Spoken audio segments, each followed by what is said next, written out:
ஜடேஜா என்னமோ 4 கோடி கம்மியானாலும் பரவாயில்ல, நான் ராஜஸ்தானுக்கு போகிறேன்னு இந்த பக்கம் போய் பேக் டு ஹோம்னு போஸ்ட் போட்டுட்டு இருக்காப்புல. ஆனால் இந்த பக்கம் இவங்க போஸ்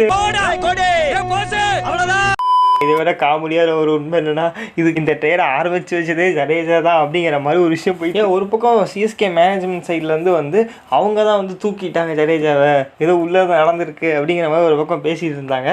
அதுக்கு சிஎஸ்கே மேனேஜ்மெண்ட் பார்த்தீங்கன்னா இல்லை, அவராக நாங்கள் வந்து மியூச்சுவல் அக்ரிமெண்ட் கன்சென்ட்டில் தான் வந்து போனார், நாங்களாம் எதுவும் பண்ணல அப்படிங்கிற மாதிரி சொல்லியிருந்தாங்க. பட் இதெல்லாம் தாண்டி ஒரு அதிர்ச்சியான ஒரு விஷயம் என்னன்னா, இது சம்மந்தமாக வந்து ஜடேஜா ஆல்ரெடி 4 வாரத்துக்கு முன்னாடியே பார்த்தீங்கன்னா வந்து ஆர்ஆர் மேனேஜ்மெண்ட்டை போய் அணுகி இருக்காராம். ஸோ இந்த மாதிரி அவர் வந்து ராஜஸ்தான் டீமுக்கு ஆஃபர் பண்ணி போகிற மாதிரியும், பிகாஸ் அவரோட கெரியரே வந்து அங்கே தான் ஸ்டார்ட் ஆகிருக்கு, ஹோமுக்கு வரணும் அப்படின்னு சொல்லி ஆசைப்பட்றேன் அப்படிங்கிற மாதிரி அந்த விஷயம் வந்து அவர் தான் வந்து இந்த சைட்லேருந்து சொல்லியிருந்தாங்க. ஸோ அதுக்கப்புறம் தான் இந்த பக்கம் சிஎஸ்கே மேனேஜ்மெண்ட் அதுக்கு வந்து ரீப்ளேஸாக வந்து சஞ்சு சாம்சனை கேட்ட மாதிரியும், இந்த பக்கம் வந்து ஆர்ஆர் வந்து எனக்கு இது மட்டும், எங்களுக்கு ஜடேஜா மட்டும் வேணாம், எங்களுக்கு இது இன்னொன்று வேணும் அப்படிங்கிற மாதிரி சாம் கன்னியை பார்த்தீங்கன்னா வந்து கூட்டிகிட்டு போனாங்க, கொத்தா தூக்கிட்டு போனாங்க அப்படிங்கிற மாதிரி சொல்லியிருக்காங்க. இந்த அது மட்டும் இல்லாமல் ஸோ அந்த அமௌண்ட்டு டிடெக்ட் ஆச்சுல 4 கோடி, ஸோ அதுவுமே பார்த்தீங்கன்னா வந்து ஜடேஜாவோட அந்த கன்சென்ட்டில் தான் இதாக இருக்கும். பிகாஸ் ஐபிஎலோட ட்ரேட் ரூல்ஸ் படி ஒரு பிளேயரை வந்து ஒரு டீம்லேருந்து இன்னொரு டீமுக்கு நம்ம ட்ரேட் பண்ணுறோம் அப்படின்னா அந்த பிளேயரோட விஷ் படி பார்த்திங்கன்னா வந்து அந்த அவங்களோட ரேட்டை இன்க்ரீஸ் ஆகவோ இல்லை டிக்ரீஸ் ஆகவோ பண்ணிக்கலாம். ஸோ அது வந்து அவங்களோட இது விஷ் தான். பட் இது வந்து ஃபுல்லாக அவங்களோட கண்ட்ரோலில் கிடையாது,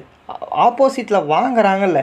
ஸோ அந்த டீம் பார்த்திங்கன்னா வந்து சில அமௌண்ட்டுக்கு பார்த்திங்கன்னா வந்து பிட் பண்ணலாம், அதாவது என்னால் இவ்வளோ தான் கொடுக்க முடியுது, உங்களுக்கு ஓகேவா அப்படிங்கிற மாதிரி அந்த பிளேயருக்கு ஓகேவா இருந்தால் தான் பார்த்திங்கன்னா வந்து அது வந்து அஃபிஷியலாக வந்து இதாகும்.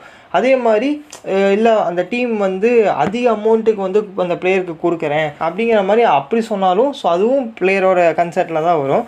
ஸோ அந்த மாதிரி பார்த்திங்கன்னா வந்து ஆர்ஆர் வந்து 4 கோடி கம்மியாக கேட்டிருக்காங்க, இவரும் ஓகே அப்படின்னு சொல்லியிருக்காரு. ஸோ மொத்தத்தில் வந்து இவரோட இதில் தான் வந்து எல்லாமே நடந்திருக்கு. சஞ்சு சாம்சனுக்கு ஏன் கம்மியாகலன்னா சிஎஸ்கே எதுவுமே வந்து ஆஃபர் பண்ணல.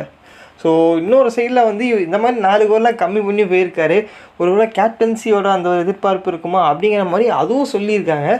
ஸோ அதுவுமே ஒரு காரணமாக கூட இருக்கலாம். ஸோ மொத்தத்தில் இந்த பக்கம் ஜடேஜா பார்த்திங்கன்னா அவர் விருப்பப்பட்டு தான் போயிருக்காரு அங்கே. அதே மாதிரி இன்னொரு சில சஞ்சு சாம்சனும் விருப்பப்பட்டு தான் பார்த்திங்கன்னா வந்து வேறு ஃப்ரான்ச்சைஸ் மாறுறேன் அப்படிங்கிற மோட்டிவ்லேருந்து அது கரெக்டாக இதோட சிங்க் ஆகி இப்போதைக்கு போயிருக்கு அப்படிங்கிற மாதிரி தெரியுது. இதுவுமே வந்து எல்லாமே அஃபிஷியலாக இல்லை. ஃபைனலாக இதை பற்றி நான் ஏன் பேசினேன்னு ஒரு விஷயம் இருக்குல்ல. ஸோ மொத்தத்தில் எல்லாமே அவங்க விருப்பப்பட்டு தான் நடந்திருக்குது, நம்மளோட வாழ்க்கையை தவிர. போய் பொழப்ப பாருங்க.